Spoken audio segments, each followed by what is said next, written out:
Alright, so I'm just going to test out. I'm using the Smart Mic app again, and I put down everything to the lowest. It's on economy bitrate.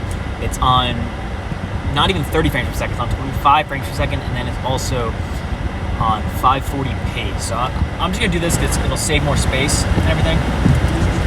The AC's on full blast, so that's probably terrible for the sound. Let me just put that down to 1.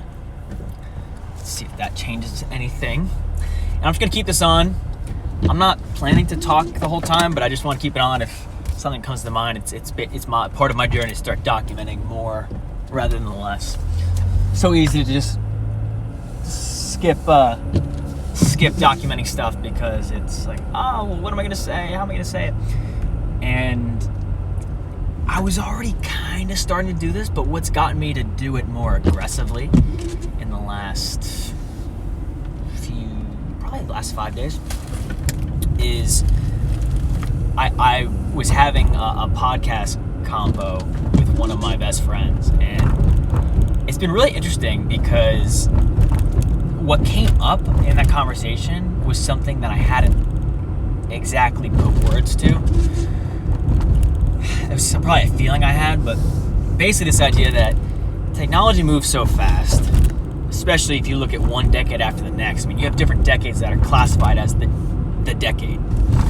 Like the 2010s is kind of the social media decade. The 2020s is kind of the artificial intelligence decade. So when I think about that, I think it would pay dividends to record just about as much as I can now, knowing that in a decade, given that technology advancements are often classified in decades, there's probably going to be some sort of artificial intelligence tagging technology. You could think of all these videos get thrown into an AI transcription software that just starts tagging what each video is about and which part of the video. So if let's say this video, when I'm driving right now, it's probably 15, 20 minutes. Maybe it tells me at exactly 16 minutes and 42 seconds, you should start a video because based on what you said, it sounds like it'd be a good video. And I just think about not wanting to have the regrets of later, oh, I should have recorded this, should have recorded that. So this came up in my podcast conversation with one of my best friends. And in the conversation before that, this is just in like 2 or 3 episodes, what came up in the conversation before is, hey, we've had so many good conversations over the years that we've absolutely loved, and we haven't recorded a lick of them. Not a single one. So it got me thinking of, and we objectively, I guess it's subjective because only me and my friend have been privy to the conversation, but a lot of these combos have really opened up our eyes and opened up our minds to different things that why would we not record as much as possible? I told my friend I've been obsessed with trying to find a unlimited video storage option. And there's, just by nature of what that is, it definitely costs money for most providers, but I ended up finding one that's, what I can tell, it's free. And it's cool because now I feel more confident recommending it to other people too, because I've gone through this phase where running my own business, I almost felt like I needed to pay for things to show people I was serious enough about it. And I've kind of flipped the script a little bit where if I truly want to help people, it takes, it's worth money for me to know what free tool you should use. So it's worth money for me to know which free tool you should use. So I flipped the script because for a few reasons actually, but one of the reasons is it's valuable to help people know what to choose. I've said that 3 times already.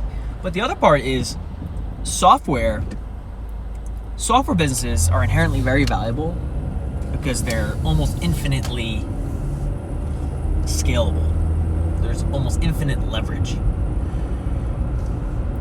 But I've also seen kind of the dark side of software companies. Because even if, let's say, each software you pay is somewhere between $30 and $10 a month, I'm just using that as an example. Obviously, there's softwares that are much more than that too. But let's just say between $30 and $10 a month.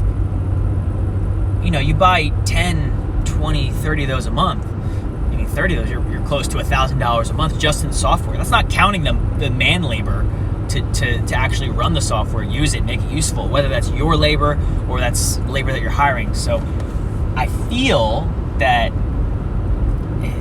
I guess it's almost like a personal mission now, but it's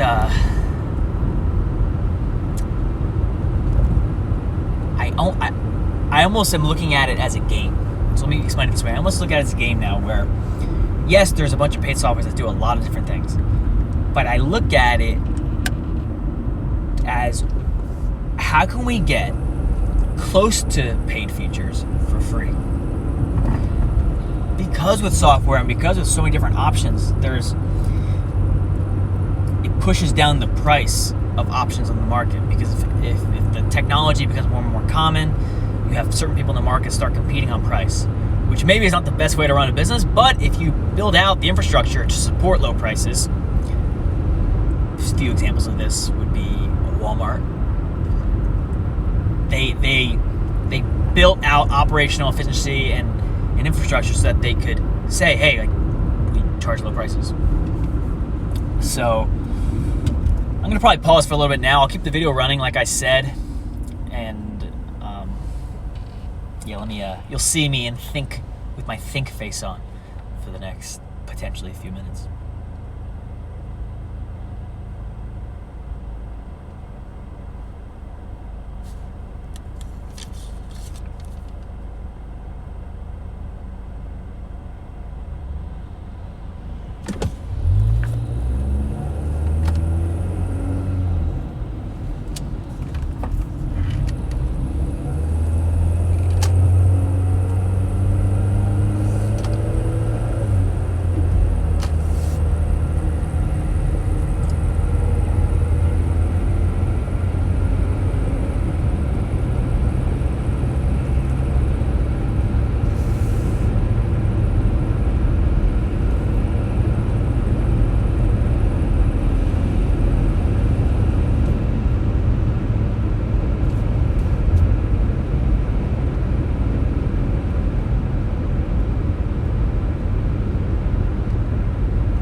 I just thought of this. Before ChatGPT came out, and I believe it was November of 2022. The time we're recording this is October of 2023, so not quite a year yet, but we're getting close. Back in 2021, I started using a software called Otter.ai, OTTER.ai, and I love this software. And it's interesting for me to think about how much I loved this software before AI was cool. But when I mention about in the future, I'm sure there'll be some sort of auto tagging technology that allows a computer program to just go through all this footage and figure out what's interesting, what's not interesting, what's useful, what could be a podcast episode, what could be a short form video. I mean, it just feels obvious. I don't know. It just feels obvious that there's going to be that type of advancement. Maybe less than a decade, but for me, it's been helpful to think about technology phases are often measured in decades. Maybe that spans back to JFK declaring that the U.S. would put a man on the moon by the end of the decade. He declared that in 1960, and we put a man on the moon in 1969. So maybe it goes as far back as that. I'm not sure, but what I'm going to do too is instead of saying, I'm going to pause for now, I'm just going to stop talking. Because I do know, as of now, there are several software that can take out all the pauses in your videos.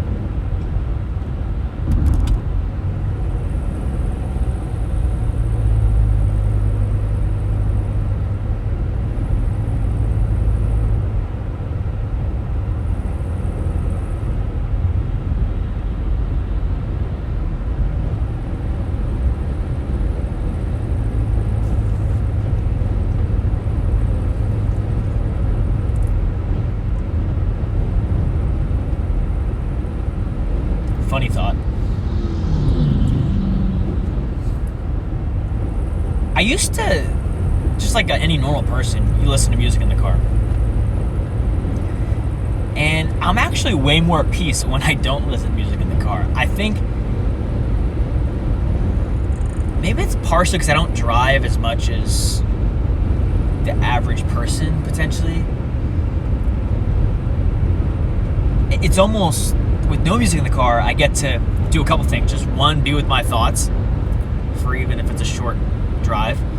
But then also I can role play things too. If I'm trying to work through a tough conversation I'm about to have, or trying to create some persuasive argument on something, I can talk it out. And music is distracting if I wanted to do that.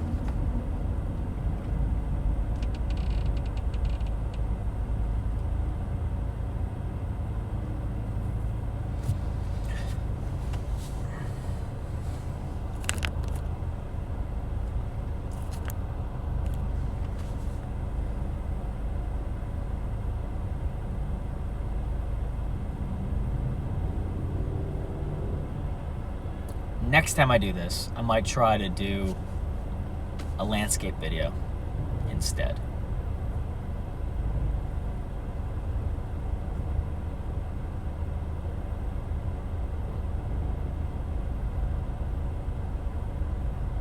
Landscape means horizontal video, sideways phone.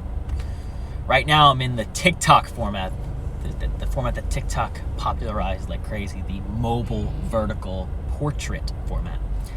That word portrait is actually a confusing term in my opinion, because portrait also means a blurred out background.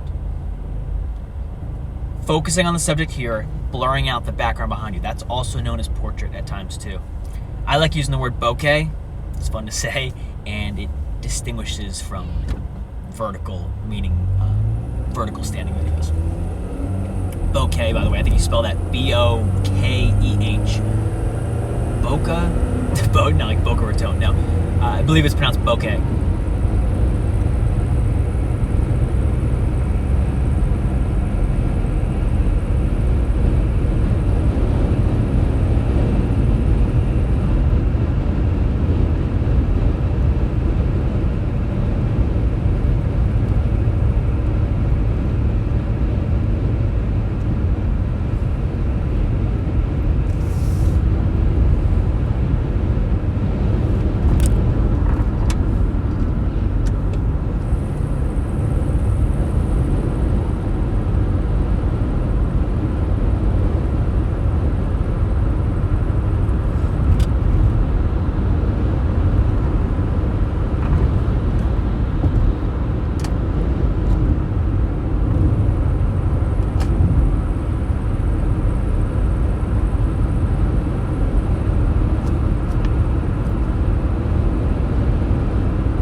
This is a thought I've been thinking about before today. This is not something I just thought of right now. But I've been trying to figure out how to put this into a persuasive message, a compelling message. Content. Such a big thing. Make content. I wonder, though, if people would be better off asking the question of, if starting X business, if starting this new business, or if I had to start the business that I have now, whatever you are, you're You run a house cleaning business, lawn mowing business, painting business. Random examples. You run a software, you run a coding business. I don't know. A personal training business. I almost wonder if people would be better off asking if making content was required for me to file to be a business, to incorporate my business, would I still do the business? If making content was required to legally run this business, would I do this business? And so far, I really like that question because I think it could help people. Let's say you've been in business for 20, 30 years, and now everyone's saying you gotta do content, Your marketing manager, your social media manager, even your salespeople are saying, hey man, we gotta make content. And you start thinking, well, we haven't had to make content for 20, 30 years. Why do I have to do it now? But if you ask yourself, would you have gotten into this business if making content was legally required? You couldn't incorporate, whether it's an Inc. or an LLC, you couldn't form the business legally without content. I really like that question. I think it could potentially really break through for people to ask, maybe I did just get into this business for X reason. Maybe I'm not super passionate as much as I think I am, and I only kind of rev up that passion. It's not a word, passionness. I only rev up that passion, or that level of it, because I'm trying to sell something. Like I'm selling, I gotta be passionate so that the people I'm selling to feel it. But that's a thought that I'd be curious to hone in a little bit more. I think there's maybe something there that could be useful, but dare I say, profound.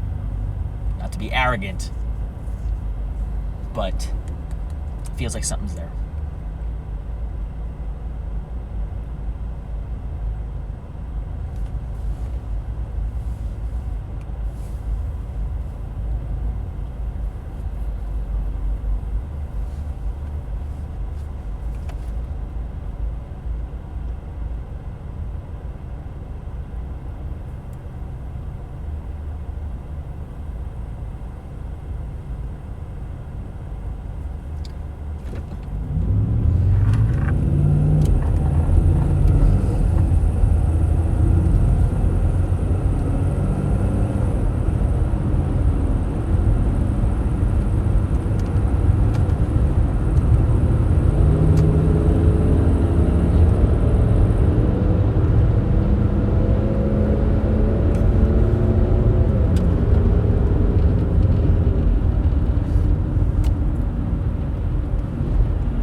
thought that came to mind here is I actually have talked about how I found Descript.com, Descript, Descript.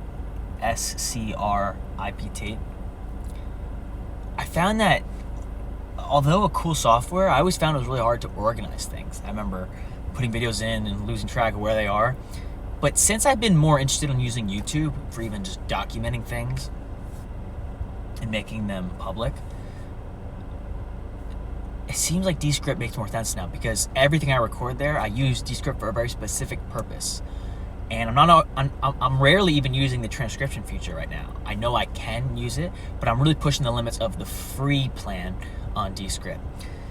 And they give you, I think, an hour of transcription one time or monthly, but either way, that'll get used up very quickly. What I do is, instead of transcribing files, I put the file in, I add studio sound to it, which is Descript's version of cleaning up of doing audio repair.